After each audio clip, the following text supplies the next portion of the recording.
Hello मेरे प्यारे भाई और कैसे हैं सब लोग। आई होप आप सभी लोग बढ़िया होंगे और आगे बढ़ रहे हैं। तो आज की इस वीडियो में हम CSS की कुछ और वैल्यूज़ के बारे में डिस्कस करने वाले हैं। कुछ और वैल्यूज़ के बारे में देखने वाले हैं। मीन्स के जो हमने प्रीवियसली कुछ प्रॉपर्टीज़ को हमने पढ़ा था, उनकी कुछ और नई वैल्यूज़, यानी कि हमारी कलर की जो प्रॉपर्टीज़ थी, जो हमारे कलर की जो वैल्यूज़ थी, उनमें कुछ और नई वैल्यूज़ को आज हम डिस्कस करने वाले हैं। तो आज का वीडियो बेसिकली हमारे जो प्रॉपर्टीज हमने पढ़ रखी है, उनकी ही कुछ नई वैल्यूज के बारे में है। तो सबसे पहले तो हम अल्फा के बारे में जान लेते हैं। प्रीवियसली हमने वीडियो में बॉक्स मॉडल, यूनिट्स, ये सभी हमने कवर किया था। आपने नहीं देखा हो तो आप हमारे चैनल पर जाके चेकआउट कर सकते हैं और जल्दी से सब्सक्राइब कर दीजिए और अपने फ्रेंड्स के साथ भी शेयर कर दीजिए ताकि उन्हें भी full stack web development learn करने में आसानी हो। तो सबसे पहले तो हम अल्फा को जान लेते हैं कि अल्फा क्या होता है। तो अल्फा बेसिकली हमारी कलर की ओपेसिटी को सेट करता है। यानी कि कलर की ओपेसिटी क्या होती है, तो यहाँ पे मैं आपको एक एग्जांपल देना चाहूँगा कि सबसे पहले तो हमारे पास यहाँ दो ड्यू है। ये हमारा पहला डी और यहाँ पे दूसरा डी। इसके अंदर हमने ब्लू कलर दे रखा है। तो उस ब्लू कलर को अगर हमें कुछ लाइट ब्लू करना हो या तो फिर उस कलर की जो विजिबिलिटी है उसे थोड़ी कम करनी हो, तो वो कैसे कर सकते हैं। तो हम हमारे अल्फा चैनल की मदद से कर सकते हैं। अल्फा चैनल क्या होता है, तो अल्फा चैनल को लिखने का तरीका कुछ इस तरह कैसे होता है, RGBA। प्रीवियसली हम RGB वैल्यू को कैसे डिफाइन करते थे, RGB वैल्यू और उसकी ब्रैकेट के अंदर उसकी वैल्यू को डिफाइन करते थे। पर यहाँ एक एडिशनल कुछ एक्स्ट्रा ऐड हो गया है, वो है ए। तो ए क्या है, ए है हमारा अल्फा चैनल। तो अल्फा चैनल की वैल्यू बेसिकली हमारी 0 से 1 से स्टार्ट होती है। जब भी आपने देखा था कि हमारी आर की जो वैल्यू है वो 0 से 255 तक जाती है। और उसके बाद जी की वैल्यू यानी कि ग्रीन की वैल्यू भी इतनी होती है, ब्लू की वैल्यू भी इतनी होती है। और जो हमारी अल्फा है, अल्फा की वैल्यू होती है हमारी 0 से 1 तक। 0 रखेंगे तो हमारा जो कलर है वो बिल्कुल भी विजिबल नहीं होगा, यानी कि हमारा कलर, हमारा ड्यू गायब हो जाएगा, कलर ही नहीं दिखेगा। और 1 रखेंगे, 1 यानी कि मैक्स वैल्यू। अगर आपने 0.5 किया तो ये आप देख सकते हैं, ये 0.5 है, कुछ थोड़ा लाइट ब्लू सा कलर आप लोग देखने को मिलेगा। तो कुछ इस तरीके से आप अल्फा चैनल को यूज कर सकते हैं। चलिए हम हमारे VS कोड की स्क्रीन के ऊपर चलते हैं और इसका प्रैक्टिकल करके देखते हैं ताकि आपको और भी इजीली आसान तरीके से समझ में आ जाए। तो हम हमारी VS कोड की स्क्रीन के ऊपर आ गए हैं।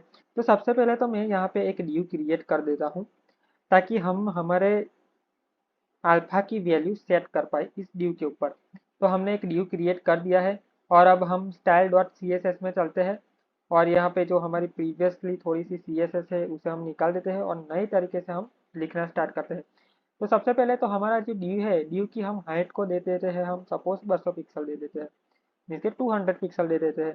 उसके बाद विड्थ हो गई, विड्थ को हम 200 पिक्सल दे देते हैं। अब हमारे जो ड्यू है उसका बैकग्राउंड कलर सेट करेंगे। ड्यू का बैकग्राउंड कलर हम RGBA में सेट करेंगे, RGBA। यहाँ पे हम रेड को रखेंगे 255। उसके बाद ये जो ग्रीन है, ग्रीन को हम निकाल देते हैं, ग्रीन को हम 0 कर देते हैं, ब्लू को हम 0 कर देते हैं। उसके बाद जो हमारी अल्फा चैनल है उसे सबसे पहले तो 1 रखते हैं, 1 रखते हैं और आउटपुट देखते हैं हमारा। तो हमारा आउटपुट आ चुका है और यहाँ पे हमारा ड्यू एकदम विजिबल है, यानी कि हमारा जो डार्क रेड कलर है वो एकदम विजिबल हो रहा है कम्प्लीटली। और अब हम इस ड्यू की जो रेड कलर है उसको हम गायब कर देते हैं। सपोज हम इसकी अल्फा वैल्यू है वो 0 कर देते हैं। तो इससे क्या होगा कि हमारा जो ये ड्यू का कलर है वो एकदम से ही गायब हो जाएगा। चलिए वो करके देखते हैं। हम यहाँ पे जो हमने ये 1 रखा है, इस 1 को हम कर देते हैं 0। अब क्या होगा, चलिए अब आउटपुट देखते हैं हमारा। तो आप देख सकते हैं हमारा आउटपुट किस प्रकार से शो हुआ है, हमारा जो ड्यू है वो गायब हो चुका है। अगर हम यहाँ पे इंस्पेक्ट करके देखें तो यहाँ पे हमारा ड्यू तो है पर उसका जो कलर है वो गायब हो चुका है। तो कुछ इस प्रकार से आप आपकी जो कलर की वैल्यू है वो एडजस्ट कर सकते हैं। सपोज हमें यहाँ पे रेड को थोड़ा कम दिखाना है, मीन्स के लाइट रेड करना हो, तो हम कैसे कर सकते हैं। तो सपोज कि हम यहाँ पे हमारे रेड की जो वैल्यू है वो 0.5 कर देते हैं। तो हमारा जो रेड का कलर है वो थोड़ा सा लाइट हो जाएगा, यानी कि कम डार्क होगा।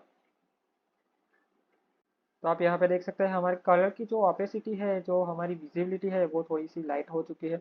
तो कुछ इस प्रकार से आप अल्फा चैनल का यूज़ कर सकते हैं। तो अब हम देखने वाले हैं ओपेसिटी को। ओपेसिटी क्या होता है?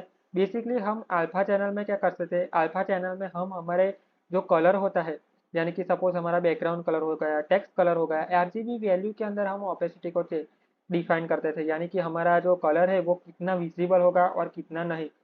तो हमारे ओपेसिटी के अंदर क्या होगा कि इसके अंदर हम हमारे एलिमेंट की विजिबिलिटी को सेट कर सकते हैं, यानी कि हमारा एलिमेंट अब कैसा दिखेगा, मीन्स के हमारा एलिमेंट कितना विजिबल होगा, वो आप ओपेसिटी की मदद से डिफाइन कर सकते हैं। हमारे एलिमेंट सपोज कि हमारा डी हो गया, H1 हो गया, पैराग्राफ हो गया, तो ये सब चीज़ें को कितनी विजिबल हमें हमारे वेब पेज के ऊपर दिखानी है, तो उसका जो डिफिनेशन है उसको हम डिक्लेयर कर सकते हैं हमारे ओपेसिटी की मदद से।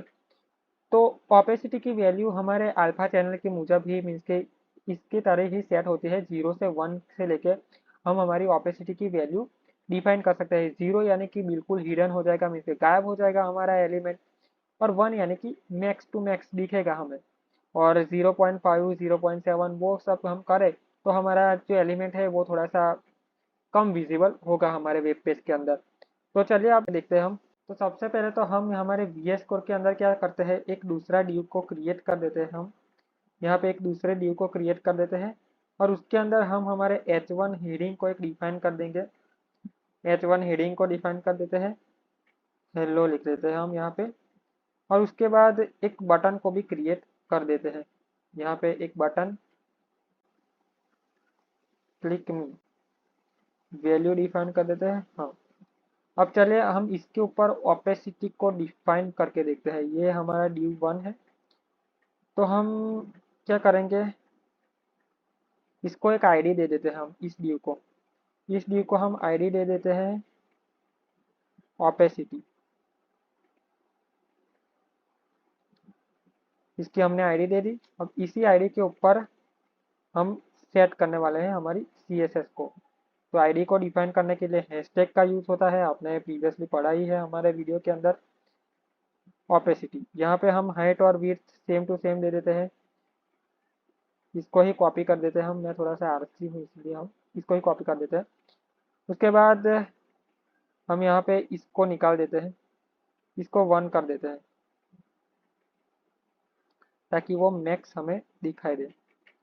यहाँ पे 1 सेट कर देते हैं और उसके बाद हम ओपेसिटी को कर देते हैं 1। इसकी भी ओपेसिटी को 1 करके देखते हैं सबसे पहले। चलिए अब आउटपुट देखते हैं हमारा। तो अभी आप हमारा आउटपुट देखें तो कुछ इस प्रकार से शो हो रहा है। इसकी ओपेसिटी अभी 1 है, 1 यानी कि मैक्स है इसकी ओपेसिटी, तो हमें पूरा का पूरा वो विजिबल हो रहा है। जब भी हम इसे डिक्रीज करेंगे तो क्या होगा, वो किस प्रकार से विजिबल होगा वो देख लेते हैं हम। तो हम इसकी ओपेसिटी को डिक्रीज कर देते हैं, डिक्रीज करके हम 0.5 करते हैं, या तो फिर आप 0.4 भी कर सकते हैं। तो चलिए हम 0.4 रखते हैं इसकी ओपेसिटी को। अब देखते हैं हमारा आउटपुट किस प्रकार से शो हो रहा है। आप यहाँ पे देख सकते हैं कि जो हमारे ड्यू की जो ओपेसिटी है वो बिल्कुल कम हो चुकी है।